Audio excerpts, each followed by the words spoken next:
and it's just like, look, everybody is well aware that Frank Miller was the guy that made Batman dark and gritty, but the people who saved Batman were Denny O'Neil, Neil Adams, and Dick Giordano. Pulled him out of camp. It was, if you watch the Batman 1960s TV series, which I'm a big fan of, loved it. Yeah. But the comic book had been tepid for a long time, and it had been that silly. In the 50s, they couldn't be grim and dark.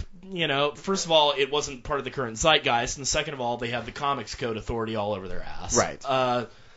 In the 60s, things started letting up, but to a large part because of the success of the TV show in '66, they started going that, campy, silly route. Well, it was sort of that pop will eat itself, where Batman was kind of silly, so the TV show was really silly. Right. So then the comic became even more silly to match the TV show. Exactly, and after the TV series was canceled in '69, Julius Schwartz, basically he looked at a couple of young kids in the office, Denny O'Neil and Neil Adams, and he was like, "Hey, go do this." And one of the guys who helped them out doing this was Dick Giordano, especially with his inking. The Tracer? Yeah, just amazing. Show some respect. Amazing stuff. Show some respect. But not only that, Denny was. First of all, he was the editor at Charlton Comics when they brought in all the really great Steve Ditko characters. The Question, the Blue Beetle. Yeah, everyone who made up the Adam. Watchmen. Yeah, basically all of the characters in the Watchmen are based on ideas that happened under Dick Giordano's watch. And even though that line did not succeed monetarily, it was very critically acclaimed, and that led to him being an editor at DC, and really seeing some stuff in the 60s that changed DC from kind of being this, kitschy campy, very episodic, non-continuous universe into what we now know as the DC universe. And Dick Giordano was he was one of the midwives of that event, and he's just an amazing guy. He also, the biggest thing he did was he really respected the artist, and, before editors like Dick Giordano, artists were basically treated as people doing piecework in a factory, and he was one of the people that brought about the powers to be respecting artists as artists, and giving them a greater voice and giving them greater leeway to create and making comics into this really great thing instead of just this minute flashy piece of entertainment. And how he managed to run DC Comics and do such amazing inking all the time is beyond me. But I mean, when it comes to Neil Adams' art, his two greatest inkers are Tom Palmer, who did all this stuff at Marvel, and Dick Giordano at DC. And you want to find the Dick Giordano stuff, look at your Green Lantern, Green Arrow series, and especially Batman: The Invention of Ra's al Ghul. Yeah. It's all those really you look key at issues. Batman Tales of the Demon, great place to catch that. Any of the Neil Adams compendiums. Batman in the 70s is a good place to find some of his stuff. But yeah, any of the stuff that happened in the 70s is out there, compiled here and there, and definitely check them out. But Dick Giordano dead at the age of 77. Yeah. Rest in peace. Moment of silence, please. Okay, that's a moment. Abracadabra! So now we move on to a section that everybody... Oh, wait, nobody likes this. But we're still doing it anyway. We like it. We like it. Yeah, this is our 12-ounce mouse where, hey, we got 7 episodes left. We're going to keep on doing it. Wait, Jason, you sit. Don't you dare leave. I'm like 5 behind. Oh, are you? Yeah. So he doesn't want it to be spoiled. Last one I saw was The Lighthouse. Yeah, give me a beer. Oh. Yeah, Get out of here. Go get Beau a beer. Yeah. Okay. All right, so let's talk about get him a beer, eat it. Let's talk about the polar bear in the room. Wait, people don't like this segment? Oh, God. I love it. It was horrible. Well, hey. Oh, I thought you were talking... No, this episode was a stinkfest. But... Yeah, let's talk about really? this episode. It was The Package, and It's hard to. It smelled like someone's package. Man, you got. I'm shocked to hear this. I mean, I would say it's not the Ricardo. I mean, it's hard to follow up Ab Eterno, which is Richard's episode. And you know what? We never announced what this segment was. Oh yeah, this is. Wait, This Lost with. Yeah, I'm adding the samples. So Okay. the sample will go. Yeah, I want to give you a chance to to add the sample in. Yeah. Grant on Lost, or is it Lost on Grant? Whatever. Okay. I call my segment Grant on Lost, but You you, can guys call it say whatever you Lost want. with Grant. So Okay. I do the editing. It's Yeah. Lost time. Okay. It'll be what it is. You burned up your 2 minutes. Go. All right. Well, this episode is called The Package. It is a Sun and Jin episode. Following up Richard, it once again, it's that ebb and flow where they'll have a powerful episode and then they'll kind of tone it down in order to fill in the blanks, and this is just another one of those filler episodes. It's kind of disappointing because we could pretty much predict what was going to happen for the most part between Sun and Jin. Yeah, Sun and Jin in this episode, because we saw where Jin ends up in Sundown, which was a Saeed episode. Right. But nonetheless, there were some surprises, like they aren't actually married, which means that there's only one Quan, which is Jin, so many people are speculating that Jin is in fact the one true Quan that Jacob put on the list. Sure. So they're not actually married in the other universe. They're not married in the alternate timeline. Yeah. But then, to give credence to that idea, is the fact that Charles Widmore on the island kidnaps Jin in particular and brings him over, and there's a really emotional moment where he shows Jin the pictures of his daughter Ji Yeon, and it was one of the great moments of any episode, I think, when he's looking at his pictures of his daughter who he hasn't seen in 3 years. He's never seen. Yeah, he's never seen. Didn't even know she existed. And I love that scene. And then there was another scene where we have Jack near the end of the episode.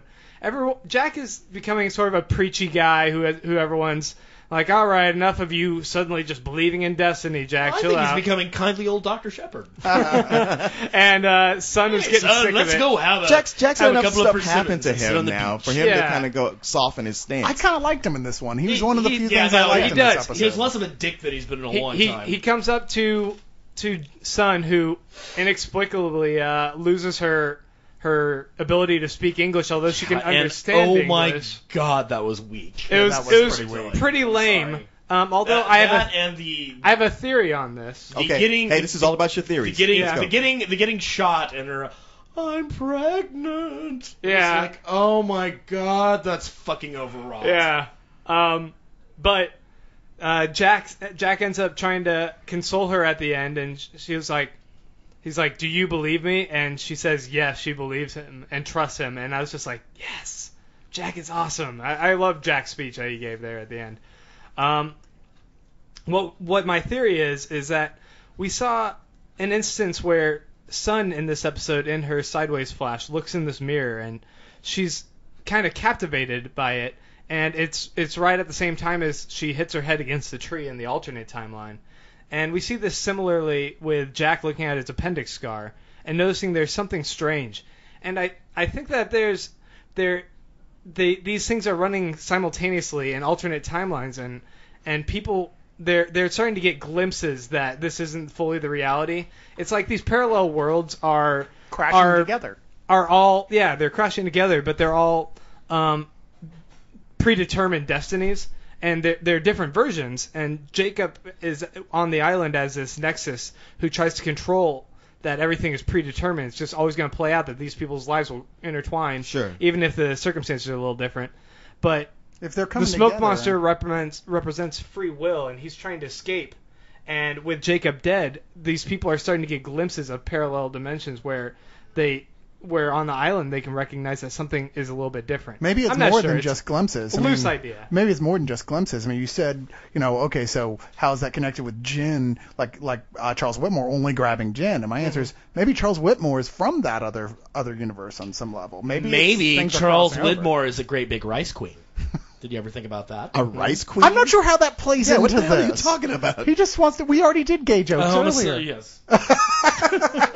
Namer isn't in this episode. Lord. Well, Charles Whitmore has little wings on his ankles. the the last big thing to mention is that the title of the episode did have a double meaning. The package not only referred to the all right, not only referred to Jin's package he was supposed to deliver. He has to tell Beau to stop acting so immature. Jacob's package. Yeah, it not only refers to the death money Jin was delivering to Kimi to actually kill Jin. See, I thought that was cool. Yeah, it was. But it's also the mysterious locker on the Charles Widmore's submarine, which is holding the package, which is Desmond. And we see at the very end, Desmond is being carried out of the sub. And we have this funny moment where Saeed's like swimming in the water over up to Desmond and trying to hide from everyone else. And Desmond sees him. And it's just so bizarre because Saeed's emotionally dead, and so he just kind of blankly stares all like wet at him. And to be fair, Desmond's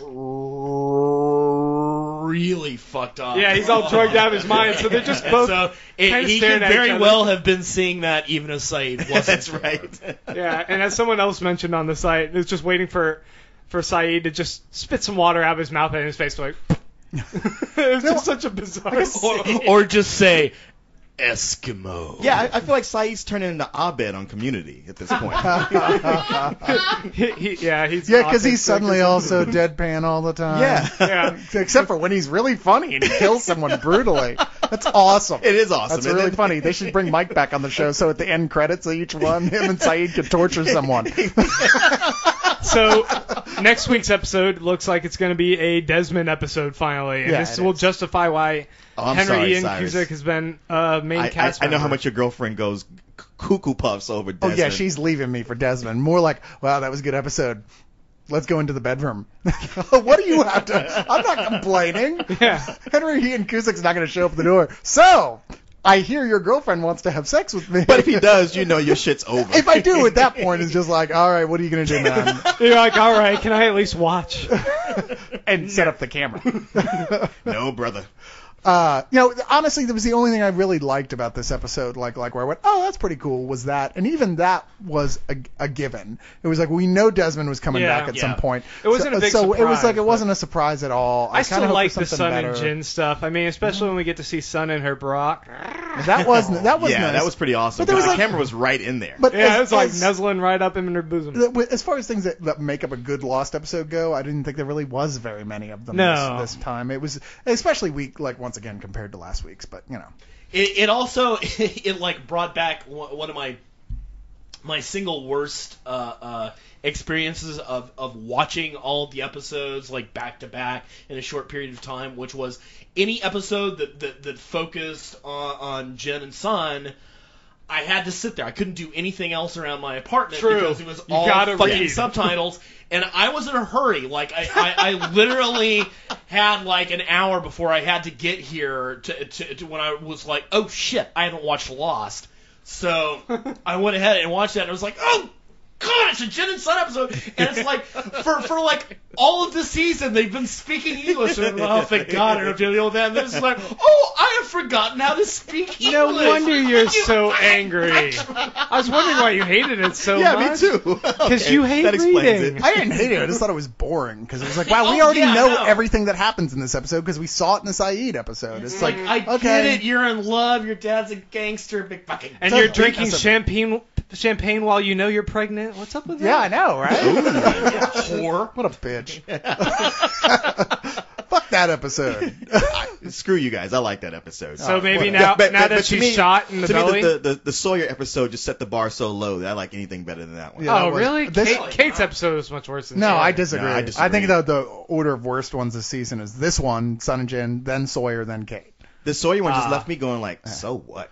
I felt the same way, but I kept laughing at the cop story thing. I was like, man, I swear, and it wasn't just us joking about that. If you look on the internet, there's like every site that talks about Lost was like, we want to see the spinoff with Miles and Sawyer. Well, hell, I mean, so far with all these other parallel storylines, they're setting up a bunch of spinoffs. You know, all about like Jack who has a son who's a prodigy, and Kate is the saucy waitress in a small town diner where John Locke is the head chef. Yeah, we got a Welcome Back Kotter sitcom with Locke and Ben Linus.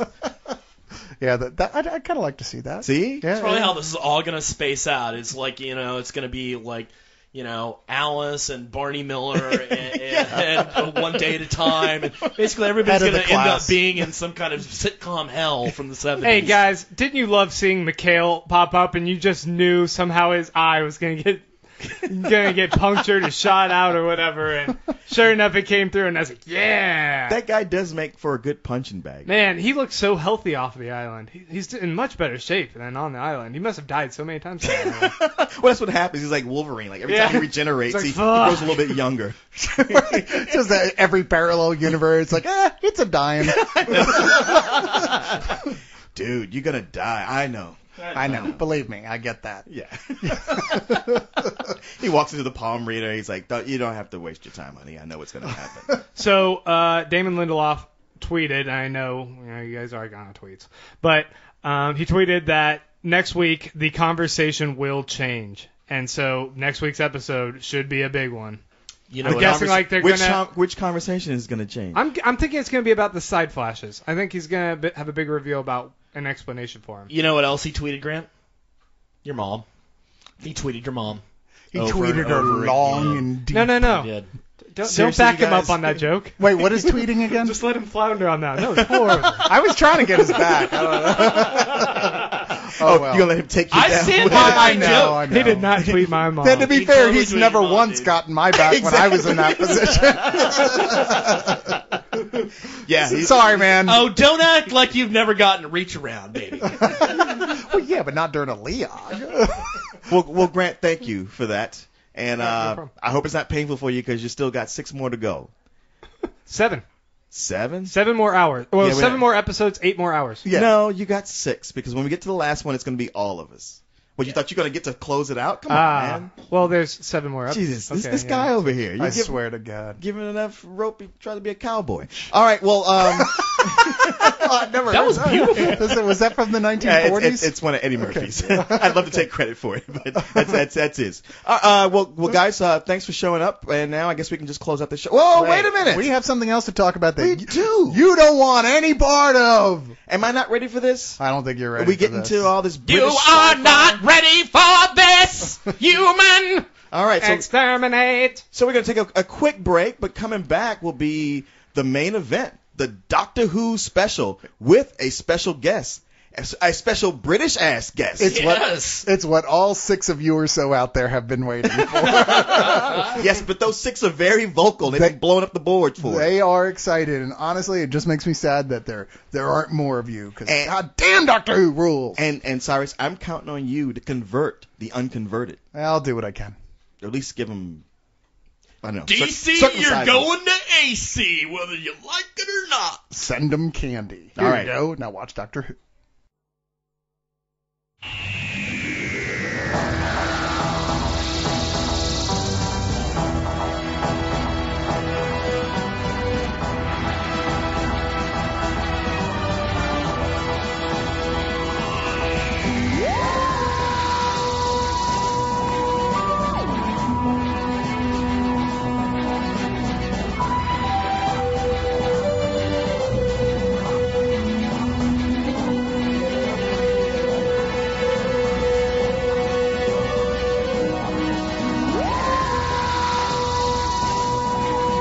Whew, what a break. All right, now the Leog's back, and we're down to the main event that you all have been bugging me about, getting on my ass for. But fine, you get it now. Doctor Who. Everybody ready for Doctor Who?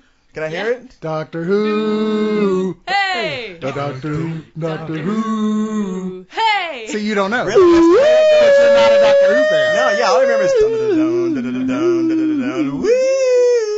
Not that one? Yeah, well, yeah, Hey. but that sounds like what it just sounds like that you did, so that's why we didn't do that. We were singing Doctor in the TARDIS. Yes, we were. Yeah. Which was like probably the only, I don't know, I'm probably not the only, but the most famous pop song ever. There's a about Doctor Who. fabulous mashup Yeah. that you can hear if you go to my page. It just automatically starts playing. It's Green Day holiday.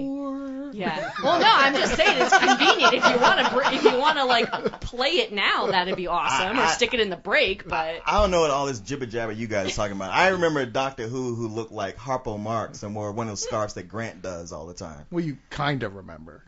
Yeah. Yeah, that was the 60s, so. Was it? No, actually, it was the 70s. No, No, it was the Late 70s. seventies. 70s, yeah, okay. But suffice it to say, you were fucked up. I mean, to me, it always looked like a sci-fi show on Access TV.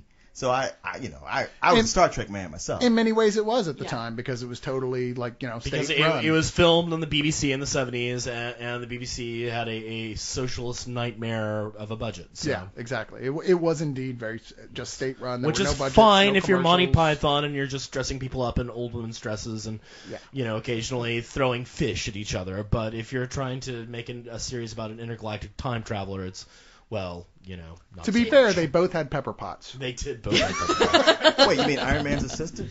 No. See, this is why you. the leave. Dalek exploded! Hey, this is my show. You can't tell me to leave. Nah, I didn't watch it that much because I had this one friend who used to go on about it all the time, and I was That like, was actually that was Cyrus. Yeah, that was me. I mean, there was that point when I was like, man, you keep talking about this show, and I'm like, whoa, this Leah chick, she's kind of hot. Okay, maybe I'll watch it a little bit. But yeah, it wasn't really my thing. You mean Leela? Leela, that's it. The one in the where the The little the loincloth. cave girl look? Yeah. Yes, she wore a little leather uniform, carried a knife. Yeah. Yeah, I dug her. Red hair. But then with the return of the show, the Chris Eccleston episodes, I watched some of those. I dug them. I watched it right up until the end, and then it just fell off because I was watching other stuff. But apparently you guys know this stuff better than me. We do. And maybe you'll get a chance to watch it again at some point. We can talk about it again. Yeah, no, if Obama had listened to me and just put 2 more hours in every day, I could have watched it. That would have been interesting to see how that worked. He's like, hey, when I said change, I wasn't bullshitting. He's going to really need some time in relative dimensions and space to make that work. True. But, hey, man, I'm not going to gum up the works. I can bow to higher powers and people who know more than me. Meaning you, Cyrus. And only in this particular only subject. in this particular subject. So, my man, I'm going to hand the keys over to you and let you take it away. Oh, wait a minute. What do I see? What is this? It's an 11th hour ring. Okay, now, the whole reason we were doing this show in the first place was for Kristen. And then she decided she couldn't make it. And suddenly she walks through the door. Kristen, thank you. Welcome to the Leog. Before I jump off and let you guys handle it, got Kristen on the left here, and next to Kristen is Katt on her own mic for once. Beau stuck around because we can't get rid of him. Indeed, I did, and in fact, I know quite a bit about Doctor Who. Oh, really? Well, we have an actual Brit here, our good friend, Mr. Alan Porter, writer of several books about comics and the writer of the Cars series for Boom Studios. Welcome, Alan. Thank you for coming back to the show. Thank you. Just stole my line about being the token Brit and the only one who really knows anything about Doctor Who. Oh! Challenge everyone in the room. No, he's probably right. It's like you can only drink real Guinness in Dublin, and you can only see real Doctor Who in London. You do realise we're all born with at least one Doctor Who story. It's just part of our genetic code. Plus, it's better there. We don't actually see the versions here. They're all watered down here. Well, we invented Star Trek. F you. All right, guys. Well, Cyrus, here, take it away, my man. And don't fuck this up. Oh, God. All right. I've never been in charge of an episode of Leon before. Okay, don't drink all my whiskey. Too late. Oh, God, we're back to this again already. Welcome to the Doctor Who episode, or the second half of Leog number 7, volume 4, which is the Doctor Who episode. The Doctor Who niche of Leog 7. The Hoop-isode. The Hoop-isode. And, okay, so, I want to say this at first. We're going to talk about a little introduction to Doctor Who, but we're going to avoid spoilers at first, because there's a lot of people out there who haven't seen Doctor Who at all, thinking about watching it.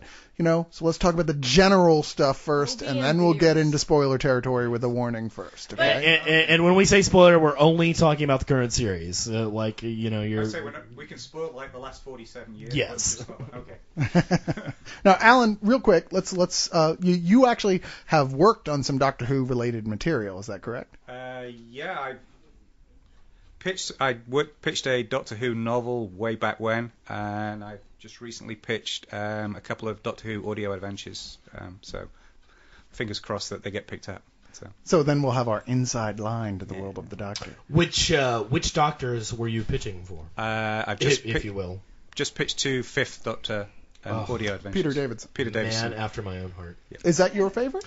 It is, because Or he is. that was they when I really started getting into it, they had been airing some of the Tom Baker episodes on the I grew up in Austin, so the Austin public television did some of the Tom Baker stuff, but I really got hardcore into it in Peter Davison's era, and he has thenceforth been my favorite Doctor. So. Okay, and we'll get in more than the favorite Doctors Yes, a little bit further down the line, but let's just start off right here with a question that's just pretty much the generic starter question from Ironhide667, who says, "Okay, League, I have never seen the show. What is the core premise of it, and has this premise lasted the test of time?"